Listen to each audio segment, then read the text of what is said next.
Comme il sera désormais fait chaque mercredi de la semaine à la Chambre basse du Parlement, la plénière du mercredi 13 novembre 2024 a été consacrée aux travaux de contrôle parlementaire à travers le traitement de cette question orale avec débat adressée à 3 membres du gouvernement, dont 3 au vice-premier ministre, ministre du Plan et coordination de l'aide au développement, Guilaine Yambo Mbouizia, 3 autres au ministre d'État, ministre des Infrastructures et de Travaux publics, Alexis Guissaro Mouvouni, et une dernière au ministre de Mines, Kizito Pakapomba. Avant d'entamer le débat, le speaker de la Chambre basse du Parlement a précisé que le contrôle parlementaire n'a pas pour objectif de déchoir un ministre, mais plutôt de l'inviter à éclairer la lanterne publique sur une question donnée de la gestion faite par son ministère. Je voudrais, avant d'entrer en matière, préciser que cet exercice, contrairement à la rumeur, aux réseaux sociaux, au coup de fil reçu à gauche à droite, ne vise à faire partir aucun membre du gouvernement. C'est un contrôle parlementaire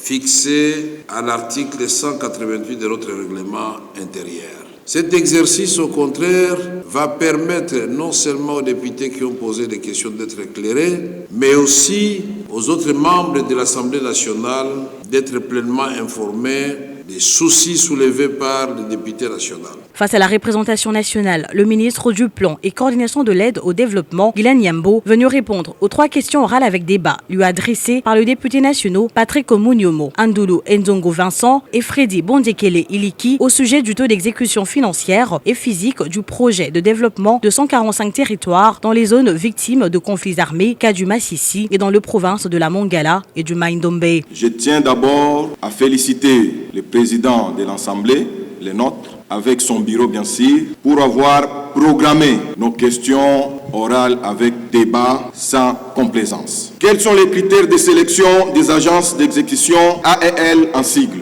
Pouvez-vous présenter les tableaux synthèse de décaissement du PDL 145 territoires selon les prévisions? Quid de l'exécution du PDL 145 territoires dans les zones victimes de conflits armés, à l'exemple des territoires de Massissi et Rutshuru? Pouvez-vous indiquer à la représentation nationale les taux d'exécution du programme de développement de 145 territoires par province et par territoire? Subsidiairement, pouvez-vous expliquer à la représentation nationale les mécanismes de mise en œuvre de ces programmes de développement de 145 territoires dans sa phase 1? Comment explique-t-il que les ouvrages soient encore à ce jour inachevés, soit non construits, bref, non livrables à la population? Est-ce un problème de financement ou de détournement des fonds?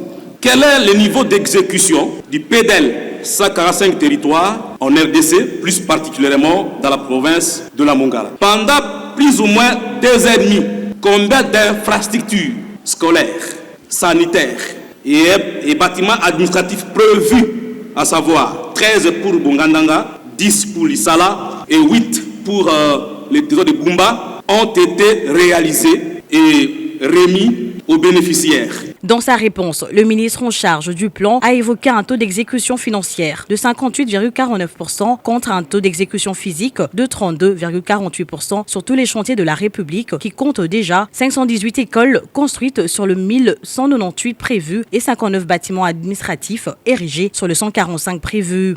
La situation de la mise en œuvre sur le plan physique se présente comme suit. Sur le 1198 écoles prévues, 518 sont achevées, soit 43,23% de taux d'achèvement. Pour le centre de santé, sur le 787 centres de santé prévus, 276 centres sont achevés, soit 35% de taux d'achèvement. Sur les 145 bâtiments administratifs prévus, 59 sont achevés, soit 40,69% de taux d'achèvement. Le taux d'exécution physique moyen est de l'ordre de 32,11%. Le rapport d'état d'avancement des travaux fait état d'un déphasage entre le taux d'exécution physique et les taux d'exécution financière des différents marchés. Les causes de retard observées. Au-delà des problèmes d'ordre logistique liés à l'éparpillement des chantiers situés dans les zones enclavées à desservir essentiellement par des voies navigables et par des routes impraticables, cette situation s'est traduite par un retard dans l'exécution des travaux qui fait suite à un déficit managérial dans le chef des entreprises